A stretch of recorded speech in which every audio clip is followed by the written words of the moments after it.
Nah, kita lanjut lagi di bab berapa ya nih? Kalau salah bus itu 11 ya, chapter 11.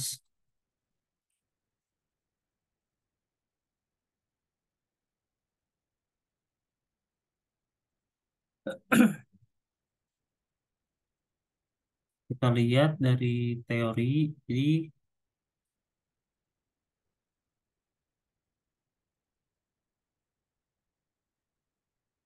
nah ini tujuan kita itu kita harus paham apa yang harus dilakukan manajer agar strateginya berhasil.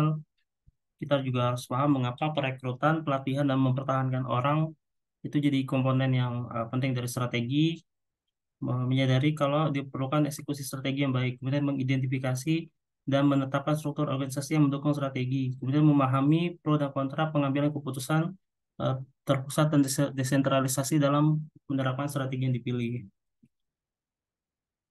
Nah, eksekusi strategi itu jadi dia berbasis operasi yang melibatkan manajemen manusia dan proses di bisnis.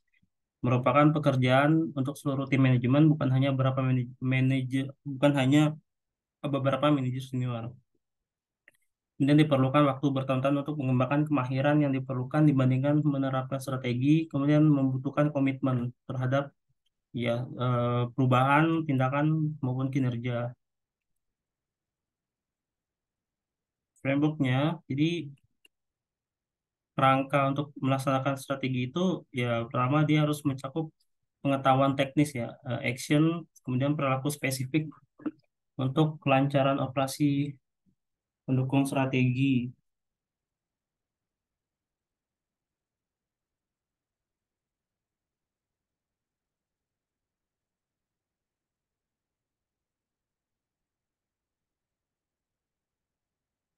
Kemudian menindaklanjuti untuk menyelesaikan sesuatu yang memberikan hasil, mewujudkan kepemimpinan dan mewujudkan em, membuat apa ya, membuat hal yang benar gitu untuk manajemen.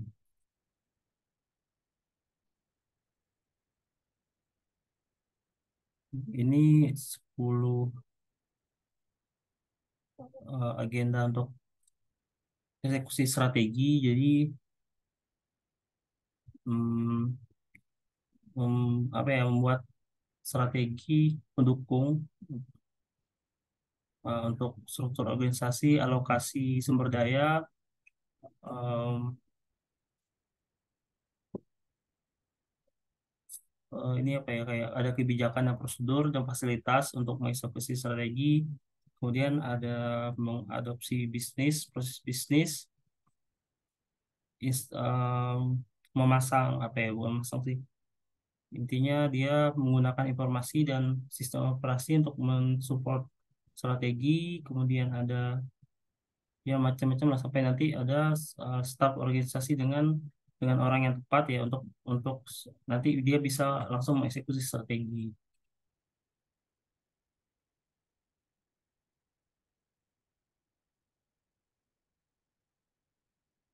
Nah, untuk di sini membangun strategi ya, kapabilitas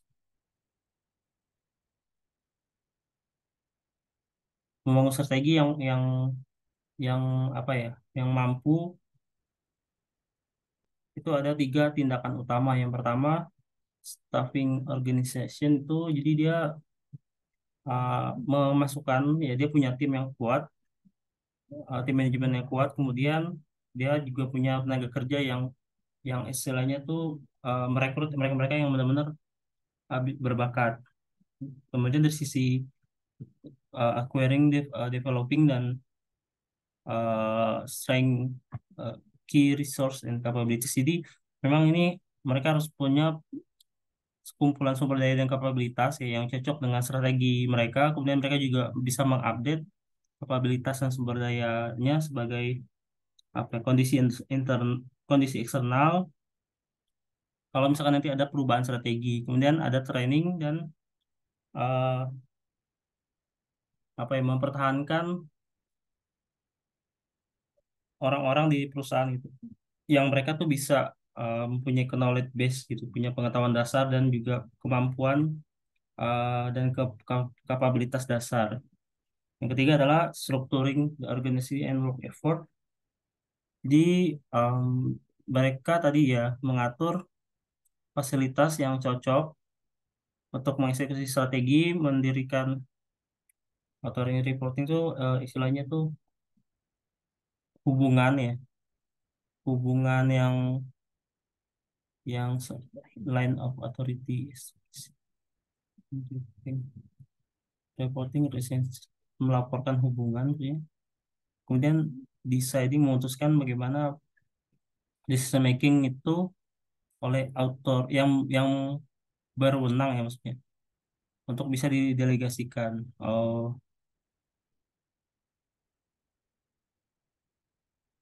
ini supporting ini support resource and capability.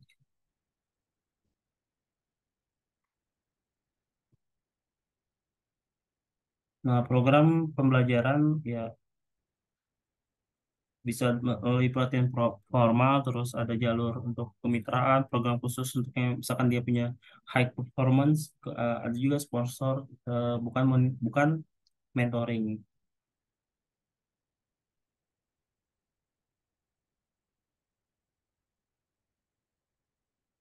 Nah, perekrutan pelatihan dan mempertahankan karyawan yang capable gitu ya, yang layak lah.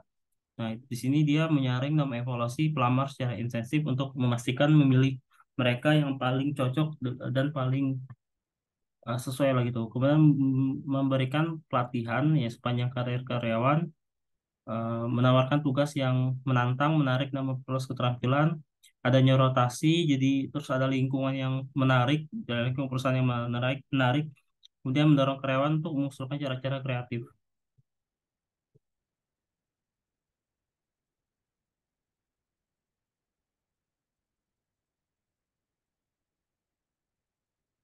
untuk beroperasi ya. Terus sampai nanti mereka melatih mereka yang memiliki kinerja rata-rata untuk bisa meningkatkan keterampilan gitu dan kapabilitas atau kemampuan mereka. Terus apa lagi ya?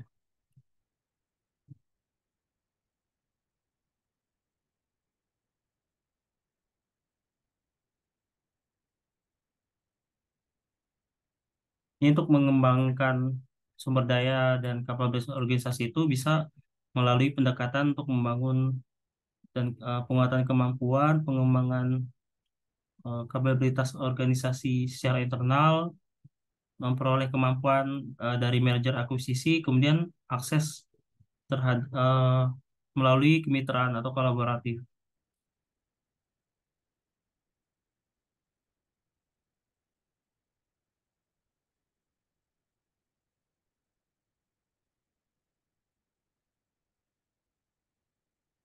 Dan ada pengembangan kapabilitas ya. Duh, sorry ini stretching mana dulu ya. Oh ini pengembangan kapabilitas tuh,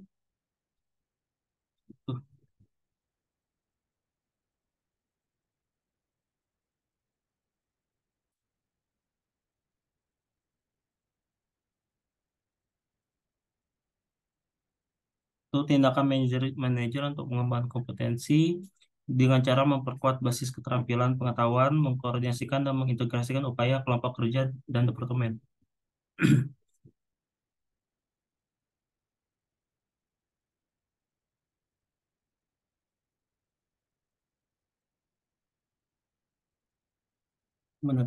Menetapkan sasaran yang secara luas gitu ya dari kemampuan dan kompetensi. Jadi mereka berpikir em, secara strategically itu maksudnya tuh ya berpikir strategi tentang perusahaan ya tentang terutama terkait dengan knowledge dan skill base-nya. Nah, baru nanti mereka mengembangkan tujuan, em, kemudian kemampuan kemampuan tersebut ya, kita lihat nih kompetensi dan kapabilitasnya itu seperti apa gitu. Apakah secara cost itu masih bisa? Baru nanti berpikir strategi untuk melihat peluang dan tantangan. Baru nanti ada tahap terakhir adalah refreshing, updating, upgrading kompetensi.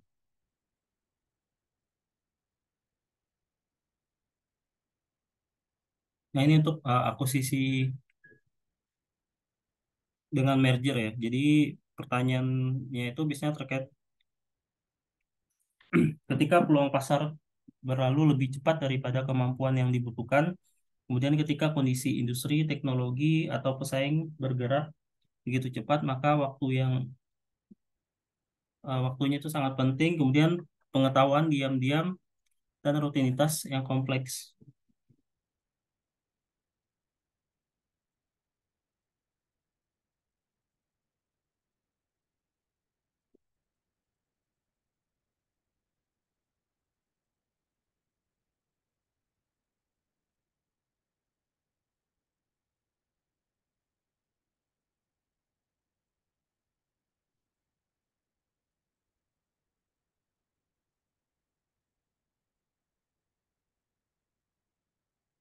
Kemudian ada mengakses kemampuan melalui kemitraan. Nah, ini mengalihdayakan fungsi memerlukan kemampuan pemasok, berkolaborasi dengan perusahaan yang memiliki sumber daya, terlibat dalam kemitraan lokal, kolaboratif, dan tujuan mempelajari bagaimana mitra melakukan sesuatu.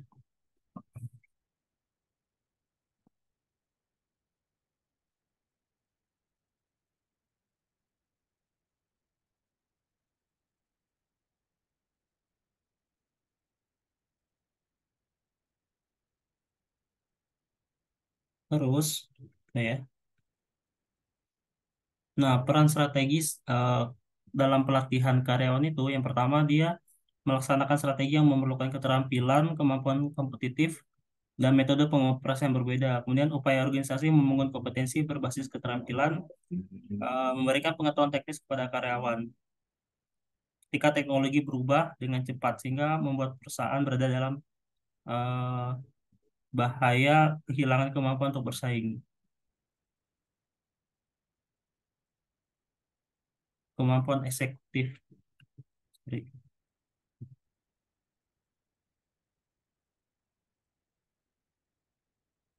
Terus di sini ada bilang peran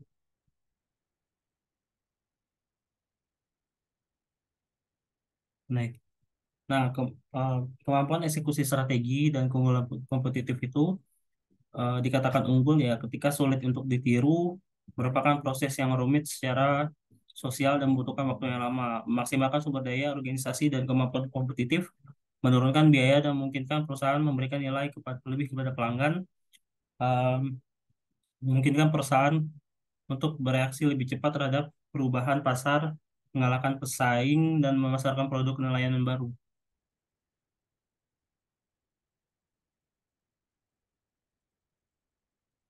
Nah, ini contoh Zara ya, dia desain hingga prosesnya itu cepat, dekat dengan pabrik manufaktur, presentasi komitmen terhadap ini yang rendah, terus pesanan jumlah kecil, mengurangi diskon eceran, penempatan barang di toko-toko fashion, ini contohnya.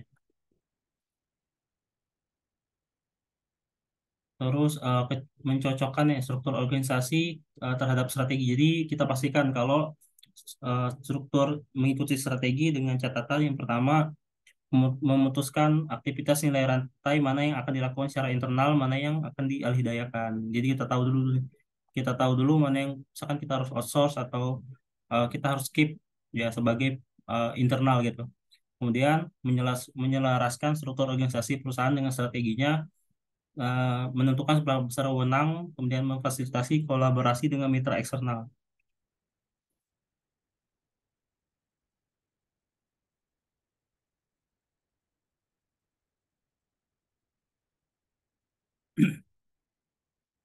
Nah, ini penataan upaya kerja untuk mendorong keberhasilan eksekusi strategi ya. Jadi memutuskan ya tadi kayaknya udah dibahas ya,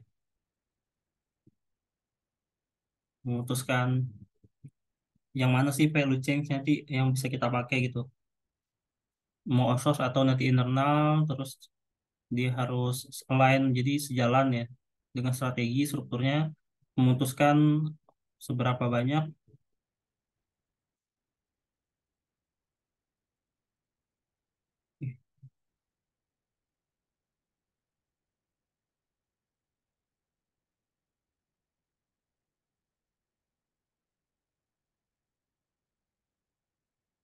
apa otoritas untuk kayak secara sentral gitu. Maksudnya secara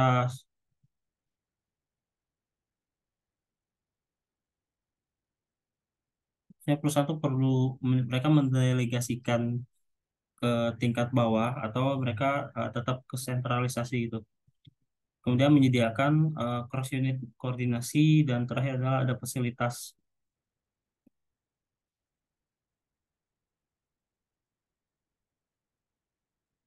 Terus,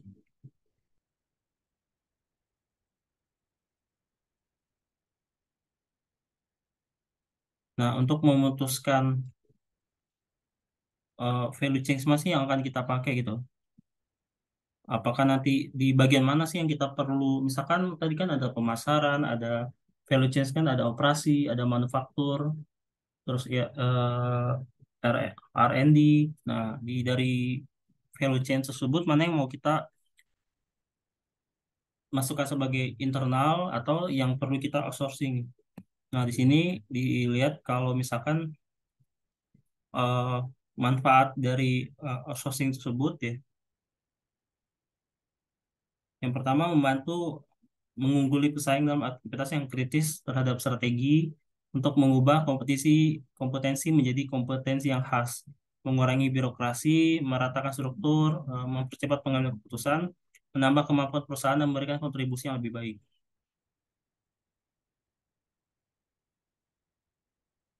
Nah, tapi di sini tuh ada kayak contoh ya, contoh tuh penting nggak sih kalau misalkan Apple itu outsourcing gitu. Nah, ini apakah dengan outsourcing ke produsen luar negeri ya khususnya itu yang berupa rendah itu bisa menghindari pembayaran upah yang lebih tinggi di pasar Apple. Itu contoh pertanyaannya. Lain terus terus mencocokkan atau menselaraskan struktur dengan strategi. Jadi struktur itu terdiri dari tadi ada tanggung jawabnya. Nah, struktur yang lain dengan strategi itu ketika keputusannya itu ada desainnya itu berkontribusi terhadap penciptaan nilai, bagian-bagiannya itu disejajarkan satu sama lain dan juga cocok dengan persyaratan strategi. Kemudian hal ini bisa menurunkan biaya operasional melalui penurunan biaya birokrasi.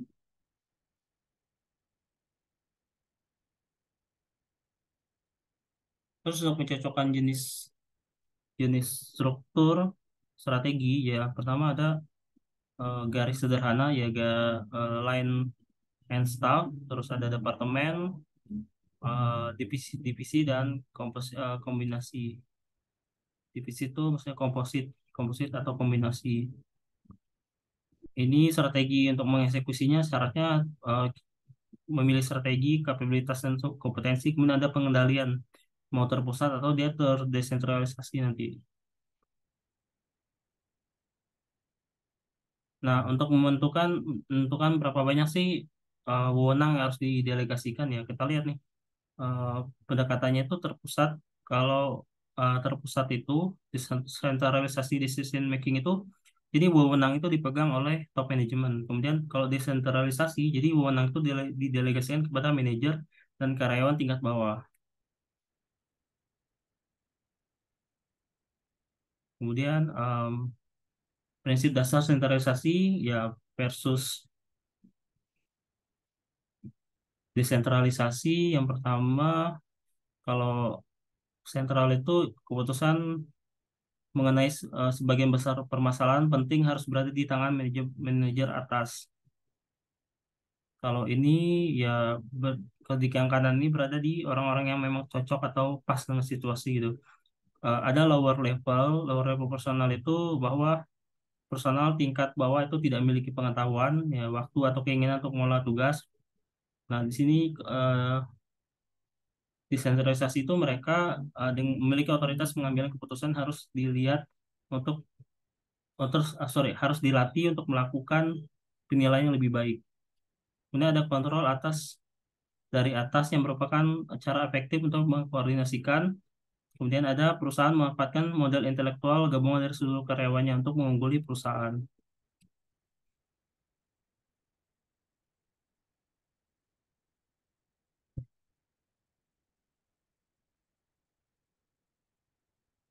Terus keuntungan sentralisasi versus desentralisasi ya. Jadi masing-masing keuntungan yang pertama dia bisa memperbaiki kualitas melalui kontrol yang ketat. Kalau di sini tuh mendorong karyawan untuk bisa lebih inisiatif, bisa kemudian yang kalau sentral itu dia bisa menghilangkan potensi konflik tujuan gitu ya. Di manajer tingkat bawah, kalau yang kanan itu dia bisa meningkatkan motivasi untuk bisa keterlibatan lebih besar dalam bisnis.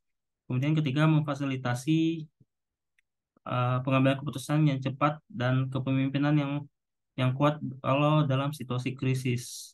Bisa memicu ide baru, terus memungkinkan respon cepat terhadap perubahan pasar. Kemudian membutuhkan lebih sedikit lapisan manajemen.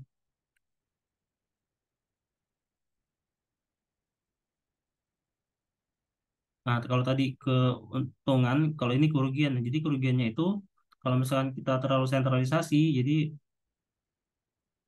apa namanya? Dia bisa memperpanjang waktu respon oleh pihak-pihak yang paling dekat dengan kondisi pasar. Jadi rantai komunikasinya akan terlalu panjang. Kalau misalkan apa-apa kita harus ke pusat dulu. Terus kerugian kedua, dia tidak mendorong tanggung jawab di antara manajer tingkat bawah. Ya karena diambil alih semua kan. Ketiga, mencegah manajer tingkat bawah dan karyawan untuk melakukan inisiatif. Kalau desentralisasi, kerugiannya tuh manajer tingkat bawah itu lebih tidak menyadari tindakan yang diambil personel yang diberi wewenang di bawah penguasa mereka. Terus dia bisa menyebabkan pendekatan yang tidak konsisten, ya, atau bertentangan oleh manajer dan karyawan. Kemudian dapat mengganggu kolaborasi lintas unit.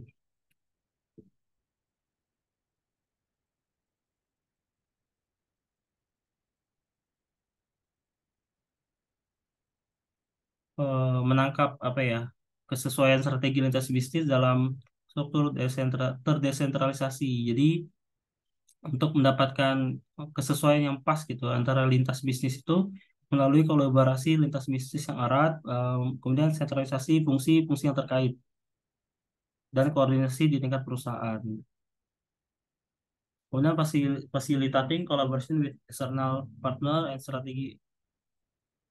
Nah, ini maksudnya tuh strategi aliansi itu ya strategi kayak mengutuk aliansi apa ya sekutu ya bahasanya. Aliansi lah, aliansi strategi itu jadi pengaturan outsourcing usaha bersama, kemitraan operasi, dia menciptakan struktur jaringan menggunakan hubungan manajer untuk membangun dan memelihara pengaturan dari nilai bagi kedua belah pihak.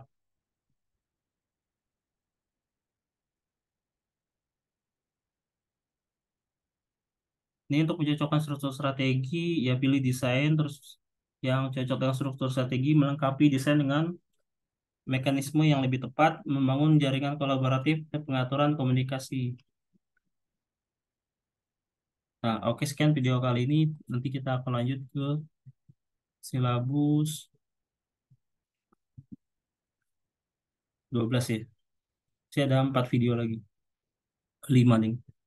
Itu juga akan ada pembahasan terkait soal. Sekian untuk video kali ini. Terima kasih.